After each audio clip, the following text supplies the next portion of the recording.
Welcome to this edition of Head to Head. I'm your host, Cam McKinney, and this is episode number 413 of the podcast. And on this episode, I'm talking about the Boston Red Sox firing Alex Cora and the majority of his coaching staff. The baseball season is barely a month old, yet there's a manager who's already been let go, and the biggest surprise is who it is. Red Sox manager Alex Cora, who of course won a World Series in 2018, missed all of 2020 due to a suspension because of his part in the Astros sign-stealing scandal. And now his firing has been divisive, to say the least. I agree with the consensus that Alex Cora was far and away not the biggest problem with the Red Sox, but that doesn't mean he wasn't a problem. Maybe this isn't a playoff team, but they are more talented than a 10-17 record, and this is what was bothering me the most, was the fact that the lineup was constantly changing every game. These guys need regular at-bats, particularly Jarren Duran, who 2 years ago was an All-Star Game MVP. I'll never know if giving him regular days off was Alex Cora's call, but this iteration of the team needs to fully commit to him and the youngsters, and they are Roman Anthony, Marcelo Meyer, and hopefully Christian Campbell down the line. I think it's very easy to look at this move and say that it will not salvage the season because firing a baseball manager rarely does, but it's too early to make trades. Firing Breslow does nothing to this year's team, so this is what they did, and I'm willing to watch the games moving forward and see if it adds up to results. I don't think the Boston Red Sox had a lot to lose here by making this move, and maybe they actually have something to gain because they're really trying to find out if they have something with the roster that they have currently constructed. And maybe this is the Red Sox fan in me, but I really do want to defend the team for a minute because a lot of people are saying this is what the Red Sox do. They love to hone in on a scapegoat, and that's true, but it's usually historically been the executives and not the managers. The Ben Sherringtons, the Dave Dombrowskis, the Chaim Blooms, they are the ones who have been fired. The team has given the actual on-the-field manager more leeway. I mean, Alex Cora was here for 8 seasons and survived a scandal, given it was with another team, but still they brought him back in the first place. I think Alex Cora was given a fair shake at the end of the day to be the manager of the Boston Red Sox. He came to a team that was fully loaded. He won a World Series. He went to another ALCS, and I think it was a successful run, but it was time to move on from this manager. Maybe they should have done it this past offseason. You're not going to do that because you just made the playoffs, but I don't think Alex Cora in any scenario was going to remain the long-term manager of this baseball team. And I brought this up last year. Think about the guys who had great success last year. You're talking about Aroldis Chapman. You're talking about Alex Bregman. You're talking about Trevor Story. You're talking about veteran players. And don't get me wrong, that's great, but what the Red Sox really need and what they obviously believe is that the face of the franchise moving forward needs to be Roman Anthony with a combination of Marcelo Meyer and a bunch of other younger players. Those are the new faces of the Boston Red Sox. And having the minor league manager who has experience with these younger guys managing them for the time being sounds like a good idea. I don't know if Craig Breslow deserves to be running the Boston Red Sox for a long time, but he doesn't have that much of a history being in charge of this franchise. I mean, he was in charge of it last year and they made the postseason. I agree with most people that it was a mistake not bringing back Alex Bregman. I mean, you're the Boston Red Sox. If you want the guy, you give him the no trade clause. You give him all the money he wants because you can pay that. Having said all that, I do believe there is real talent on this roster. I mean, people were saying that Roman Anthony was going to be an MVP candidate, and maybe that's still going to be the case. Ceddanne Rafaela is an exciting player. Wilyer Abreu still has untapped potential. Yes, I'm confused as anyone with why there's so many outfielders on this roster. Like Yoshida should not be playing all of the time, but I don't know if he was playing all of the time because of Alex Cora. Like, I really don't know what the central conflict between Cora and Breslow was regarding who should be playing every day. That's why I am interested to see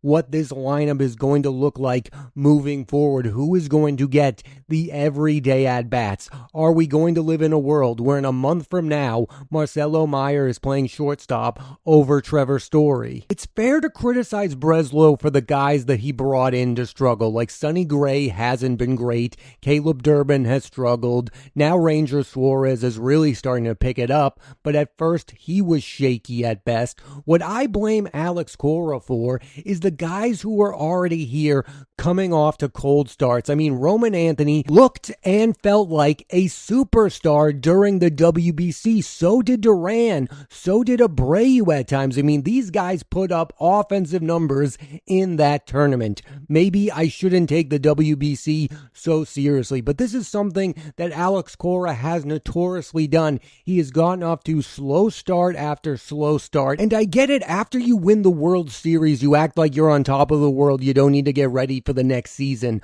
but losing to the wild card round to your rivals, the New York Yankees, and your guys aren't motivated for the following season, like, that is something I just don't understand, and I am going to put a lot of blame on Alex Cora. I'm sure the people defending Alex Cora the most are the ones who are bringing up the fact that during his time with the Red Sox, they have traded away Mookie Betts, Rafael Devers, and they let Xander Bogaerts go. No, this isn't your dad's Red Sox team that used to overpay for everybody to remain with the team. A team that once paid John Lackey, Carl Crawford, Pablo Sandoval, Hanley Ramirez. I mean, all the talk this offseason was about how the Red Sox paid for pitching, but they didn't pay for offense. Well, back in the day, they used to do both things. I was probably more annoyed about the talks surrounding Alex Cora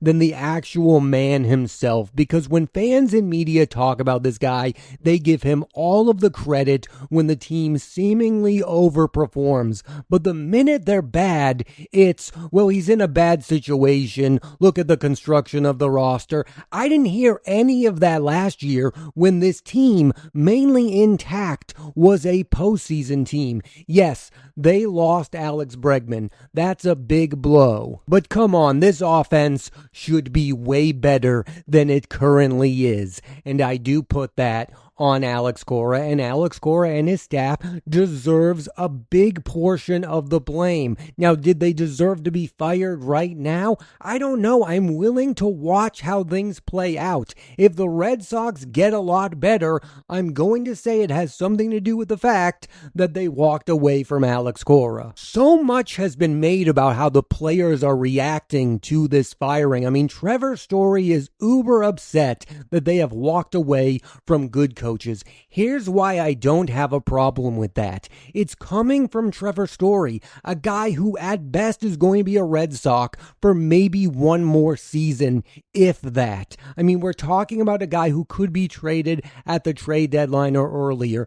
I care about how Roman Anthony feels about this situation. Marcelo Meyer feels about this situation. Connor Early feels about this situation. And Payne Tolley, how the young guys feel about where the Red Sox are going. If they're on board, I'm okay with it. Now, I don't really know how they feel, but their play moving forward is going to tell me and everyone where they stand with this organization. This is kind of what the Red Sox do. They make shocking moves that at first kind of look bad, but then as time goes on, you go, yeah, that kind of makes made sense. I mean, they traded Adrian Gonzalez, Josh Beckett, and Carl Crawford in a trade to the Dodgers. That was the right move. Last year, you traded Rafael Devers and then became a playoff team. I mean, that trade came out of nowhere, and this has that feeling of a similar situation. I mean, nobody expected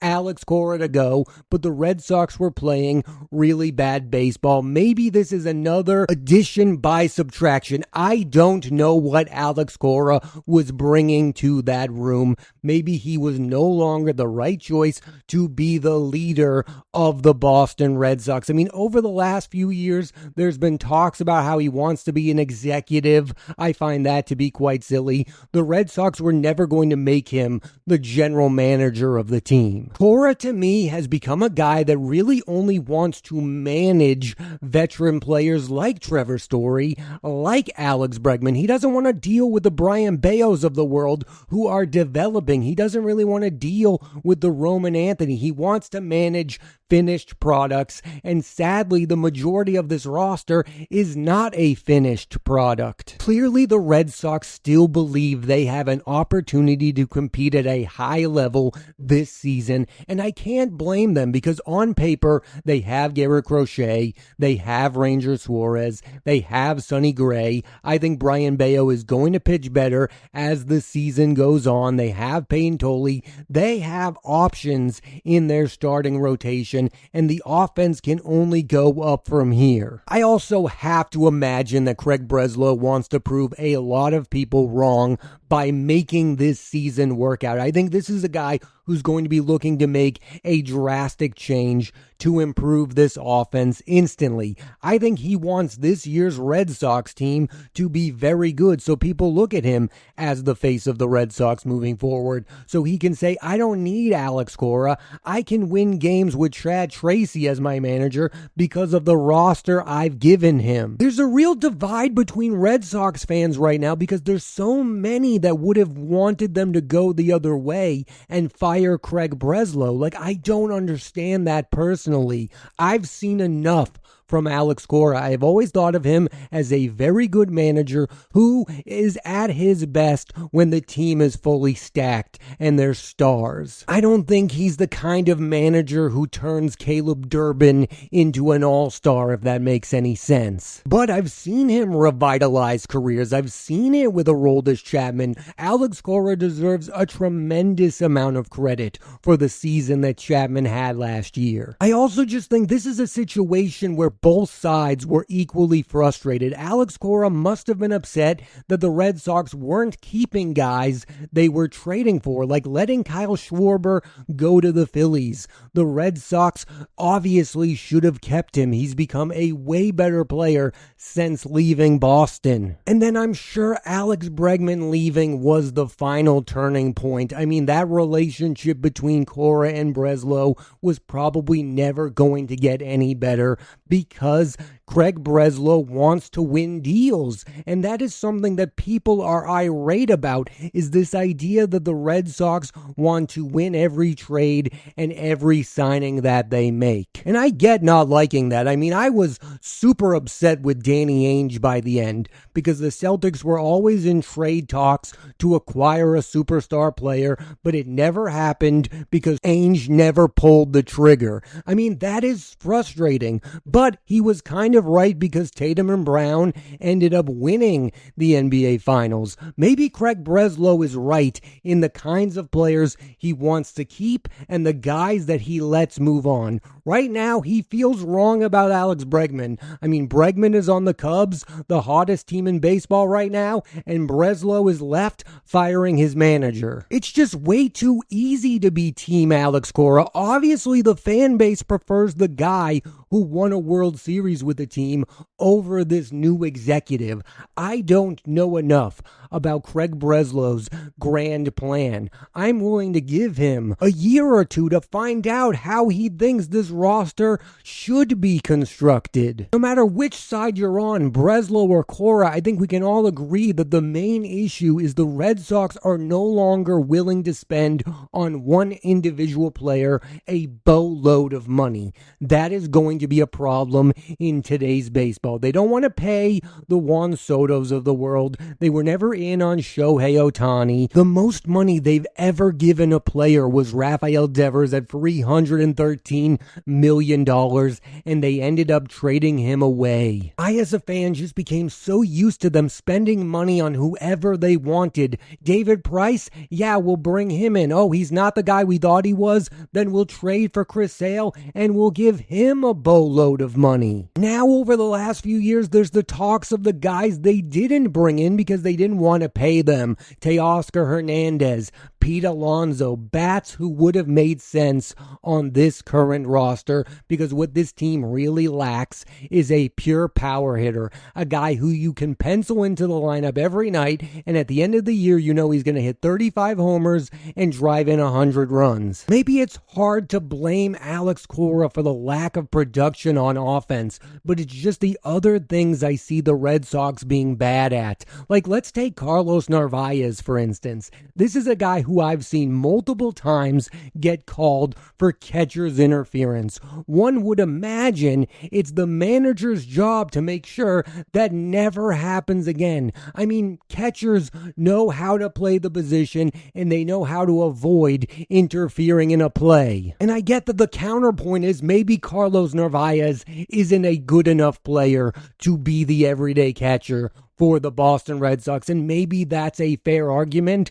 but that's the world we're living in. It's Alex Cora's job to get the best out of a guy like Carlos Narvaez, and I don't think he's gotten that lately. The truth of the matter is, I think the Red Sox knew deep down that Alex Cora did not have much interest being their manager beyond this current deal. Like, I think they knew he didn't want to be the manager of the Red Sox 5 years from now. So in that sense, they gave him a bit of an out, and he is a well-respected baseball manager. There's a reason that Dave Dombrowski immediately fired Rob Thompson and went to Alex Cora to replace him. Cora, of course, said no, but you get the gist. This is a guy who people think is a very good manager. I think he's a bit overrated, but he is a good manager. He's just not the right fit for this iteration of the Boston Red Sox, and I think this year's Red Sox team is going to play better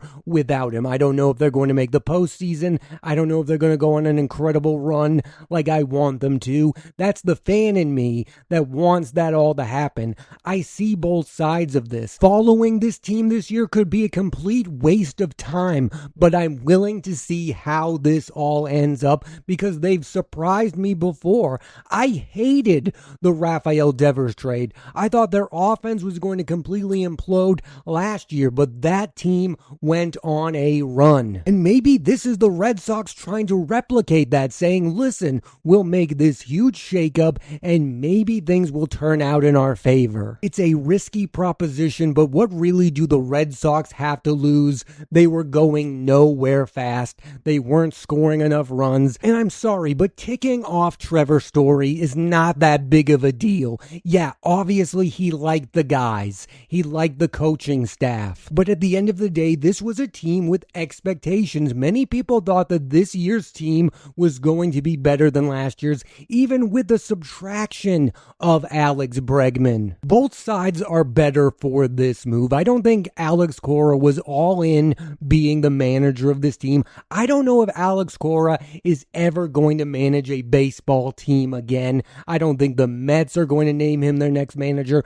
I don't think the Phillies are going to hire him at the end of this year. I think he is going to take years and years off. And the Red Sox need to find somebody who can get the absolute best out of this young roster so they can see what they have in these individual players, because it's time to see if Roman Anthony could end up being the MVP candidate many people expected him to be. What is the ceiling for a guy like Wilyer Abreu? Abreu? Is Marcelo Meyer a foundational piece? Those are the questions that need to be answered by the end of this season. The last thing I want to say about this situation is I think the Red Sox have scapegoated so many more guys in worse ways than what they did with Alex Cora. What they did to Chaim Bloom was worse than what they did with Alex Cora. I mean, they made Chaim Bloom trade away Mookie Betts because they didn't want to pay him. They let him go to the ALCS, and then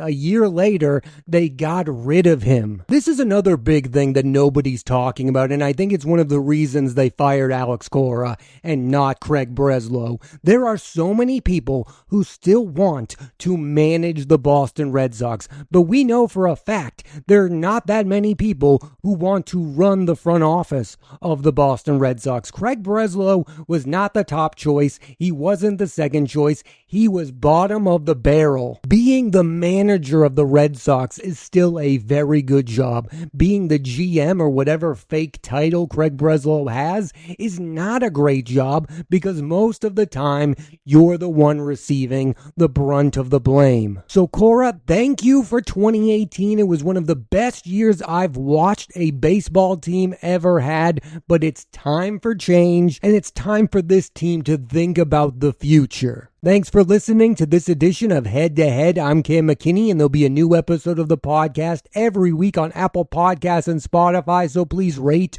review, and subscribe.